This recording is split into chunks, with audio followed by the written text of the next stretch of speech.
Assalamualaikum warahmatullahi wabarakatuh. Saya Muhammad Aulia Rizky Tersebut dengan NIM 19030620 kelas PTNB. Izinkan saya untuk menjelaskan video tentang budidaya ternak lebah madu, budidaya ternak jangkrik, budidaya ternak kelinci, dan budidaya ternak kuda. Yang mana ini adalah ujian tengah semester mata kuliah Aneka Ternak dan Satwa Harapan, dosen Ibu Tati Fidianasari SPTMP. Jadi di sini saya menjelaskan bagaimana budidaya ternak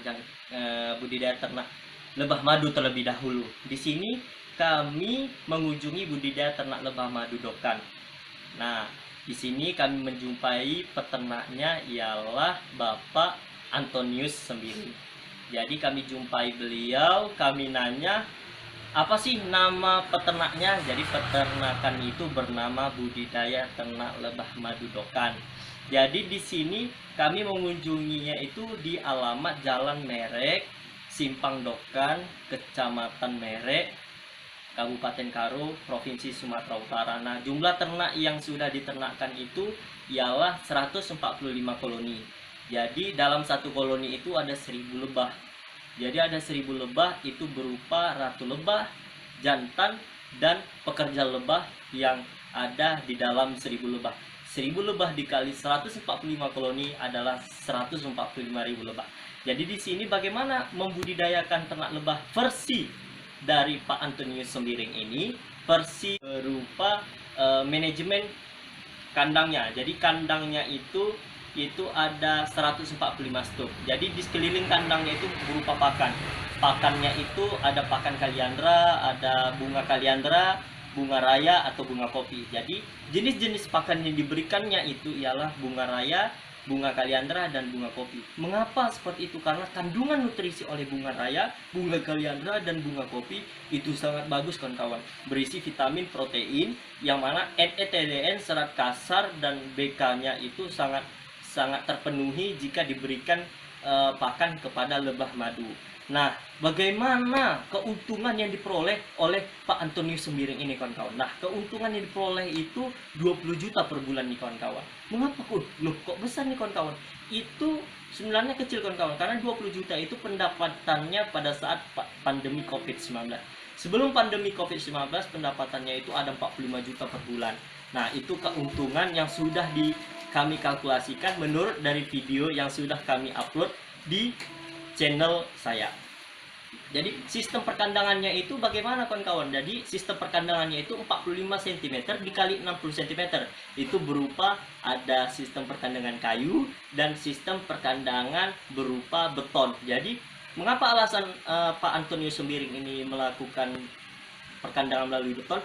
Karena beton itu bisa bertahan sampai 10 atau 15 tahun ke depan.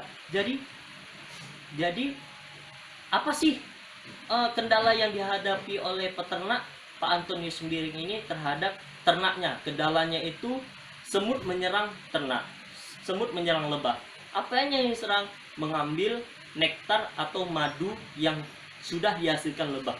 Jadi solusi yang diberikan oleh Bapak Antonius Sembiring itu kayu yang diberikan itu dikasih oli untuk supaya semut dari bawah tidak naik ke atas, karena semut takut terhadap oli, licin, dan bau. Jadi itu yang pertama. Yang kedua itu kecoa. Nah, kecoa ini sering nih masuk ke dalam lubang, terbang masuk ke dalam lubang kayu untuk memasuki kandangnya lebah. Jadi kandangnya lebah itu adanya kecoa. Jadi bagaimana menghindari kecoa? Dibuat racun kecoa atau racun tikus di dalam kandang lebah. Jadi sehingga semut atau kecoa tidak masuk ke dalam. Nah, berikut manajemen atau budidaya ternak lebah madu. Selanjutnya ialah budidaya ternak jangkrik. Nah, budidaya ternak jangkrik yang kami kunjungi ialah budidaya ternak jangkrik Bang Bobi Binjai. Nah, jadi di sini jangkrik yang kami kunjungi adalah berjenis jangkrik madu, yang mana nama pemilik peternaknya itu ialah Abangda Bobi Julhamsah, yang mana beralamat di Jalan Samanhudi Bakti Karya nomor 45, Kecamatan Tanah Merah atau Kecamatan Binjai Selatan, Kota Binjai, Provinsi Sumatera Utara. Nah, jumlah jangkrik yang diternakkan oleh Bang Bobi itu berjumlah ribuan. Jadi dalam satu kandang itu ada beribu jangkrik. Jadi kandang yang ada diternakkan oleh Bang Bobi itu sejumlah 30 kandang. Jadi 30 dikali 1000 itu ada 30.000 jangkrik yang diternakkan oleh Bang Bobi. Jadi bagaimana cara budidaya ternak jangkrik Bang Bobi ini? Nah, budidaya ternak jangkrik Bang Bobi ini itu yang pertama indukan dulu kita bahas ya. Nah, indukan bagaimana cara budidayanya? Itu yang pertama, jantan dan betina itu disatukan dan dikawinkan untuk menghasilkan anakan. Jadi anakannya itu berupa telur. Telur yang dihasilkan itu disaring sehingga menetas telur-telur sehingga adanya anakan. Dan yang kedua, anakan diberi pakan yang pasti. Nah, pakannya itu harus memiliki konsentrat yang tinggi, yang protein yang tinggi, mineral yang tinggi, sehingga anakannya itu tidak mati. Dan yang ketiga, bagaimana pembesaran? Nah, pembesarannya itu, proses anakan yang dibesarkan itu harus diberikan pakan yang memang memiliki kandungan nutrisi yang sehat. Nah, selanjutnya kita bahas tentang pakan. Nah, pakan yang diberikan oleh Abang Bobi Julhamsah ini berupa yang pertama itu daun ubi. Nah, daun ubi kebetulan di sana tidak ada. Jadi di sana ialah pelepah pisang. Nah, jadi pelepah pisang itu mengandung nutrisi, protein, dan sebagainya. Jadi yang kedua itu pakan konsentratnya. Pakan konsentrat yang diberikan oleh Bang Bobi ini berupa dedak padi. Nah, bagaimana kandungan nutrisinya? Kandungan nutrisinya ialah berupa vitamin itu ada 15%, protein ada 35%, mineral itu ada 35%, BETDN itu ada 8,1%. Sedangkan yang lainnya itu merupakan unsur-unsur gizi yang lainnya. Jadi kandungan nutrisinya seperti itu yang diberikan oleh Abangda Bobi Julhamsah. Jadi sistem perkandangannya seperti apa? Sistem perkandangan diberikan oleh itu sistemnya sistem kotak. Jadi kotaknya itu kotak seperti kotak lemari es untuk nugget, tapi itu berupa kayu atau kayu yang mirip seperti beton, sehingga kayu itu seperti papan dibuat segi 4 seperti balok untuk diternakkan jangkrik di situ. Nah, bagaimana kendala yang dihadapi oleh peternak atau Bang Bobi ini? Kendala yang dihadapi oleh Bang Bobi ialah berupa penyerangan karena cicak yang pertama. Nah, cicak itu sering mau mengkonsumsi jangkrik. Jadi cicak itu berusaha untuk menangkap jangkrik, tetapi ada solusi yang diberikan oleh Bang Bobi berupa, jadi di tiap kandang yang diberikannya itu ialah diberikannya lem. Nah, lem itu jadi untuk melekatkan cicak supaya tidak masuk ke dalam kandang. Jadi kandangnya itu, ukuran kandangnya itu berapa? Ukuran kandang itu berupa 2 meter dikali setengah meter. Nah, jadi tingginya itu setengah meter, lebarnya itu 2 meter. Nah, sekian budidaya ternak jangkrik. Selanjutnya, budidaya ternak kelinci. Nah, kami mengunjungi budidaya ternak kelinci Atlantis Kelinci Brastagi. Nah, budidaya ternak kelinci Atlantis Kelinci Brastagi itu jenisnya itu berbagai jenis nih kawan-kawan. Nah, berbagai jenis kelinci. Jadi nama peternaknya itu ialah Abangda Isdenta Purba. Jadi alamat ternak itu di Jalan Veteran Brastagi, Kabupaten Karo, Provinsi Sumatera Utara, atau tepatnya di Jalan Jamin Ginting dah. Nah, jumlah ternak yang diternakkannya itu ialah berupa 150 jenis ternak kelinci. Jadi 150 jenis ternak kelinci. Jadi bagaimana cara membudidayakan ternak kelinci ini, Bang? Dia membudidayakan ternak kelinci itu dari tahun 2008. Jadi itu dari kecil dia sudah pandai untuk menternakkan kelinci. Jadi dia sudah paham bagaimana beternakkan kelinci. Nah, itu yang pertama dari indukan. Nah, beternak kelinci dari indukan itu perawatannya sangat dirawat nih kawan-kawan, karena antara jantan dan indukan itu harus dikawinkan sehingga menghasilkan anakan, dan anakannya itu dirawat sehingga pembesarannya itu ada perawatan berjangka namanya, berkaitan tentang pembersihan kandang, siap itu pemberian pakan. Nah, pemberian pakan itu pakan minum, pakan konsentrat, dan pakan daun wortel yang akan diberikan oleh peternak Bank Isdenta Purba kepada kelincinya. Jadi kelinci itu diberikan daun wortel nih kawan-kawan. Jadi pakan yang diberikan oleh Bank Isdenta Purba itu pakannya daun wortel, serat konsentrat atau dedak padi. Nah, kandungan nutrisi daun wortel dan konsentrat itu seperti apa? Kandungan nutrisi sangat bagus. NETDN-nya itu 9%, vitaminnya itu 15%, proteinnya itu 25%, kandungan lemaknya itu 9%, serta gizinya itu 30%, mineralnya itu 35%. Jika ditotalkan itu 100% dan sudah terpenuhi jika ingin menjadi peternaknya. Jadi ingin menjadi peternaknya itu 95%. Nah, selanjutnya ialah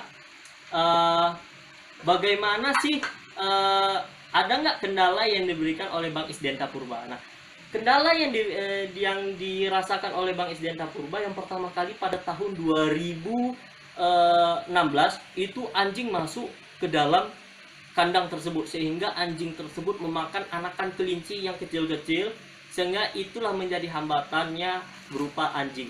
Selain itu tidak ada. Yang kedua itu cuaca, yang ketiga itu virus. Nah, bagaimana beliau menghindari itu?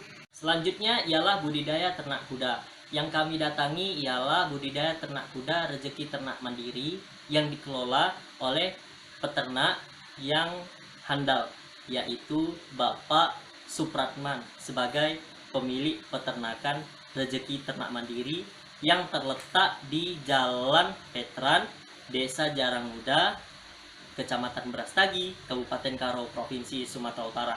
Nah, jenis-jenis yang dipelihara itu jenis RPH, MBH, KPI, jenis kuda lokal, dan jenis kuda-kuda yang lainnya. Nah, kuda yang diternakkan di peternakan rezeki ternak mandiri ini berjumlah 30 ekor, yakni diantaranya 3 jantan dan 27-nya betina. Jadi di sini kandang yang dilakukan oleh Bapak Supratman ini berupa kandang khusus modern, kandang khusus untuk tamu, dan kandang khusus kuda poni. Jadi jumlahnya itu ada 30 ekor. Bagaimana budidaya ternak yang dilakukan oleh Bapak Supratman ini? Budidaya ternak yang dilakukan oleh Bapak Supratman ini yang pertama indukan. Indukan itu diberikan konsentrat pakan yang sangat baas, sehingga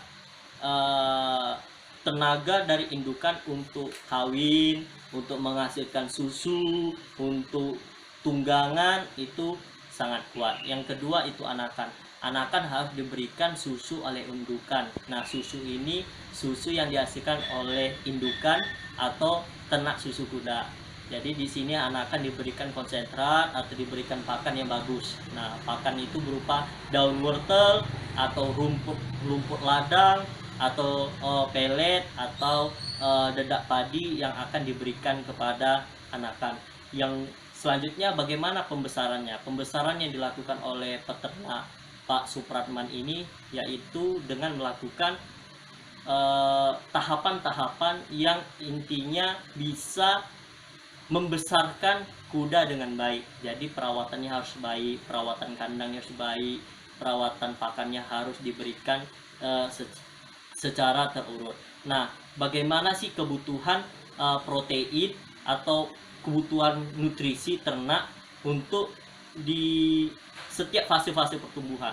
Jadi kebutuhan fase itu berupa protein yang harus cukup, vitamin yang cukup, dan kalsium, serta BETN, pakan serat kasar, dan itu harus diberikan kepada ternak.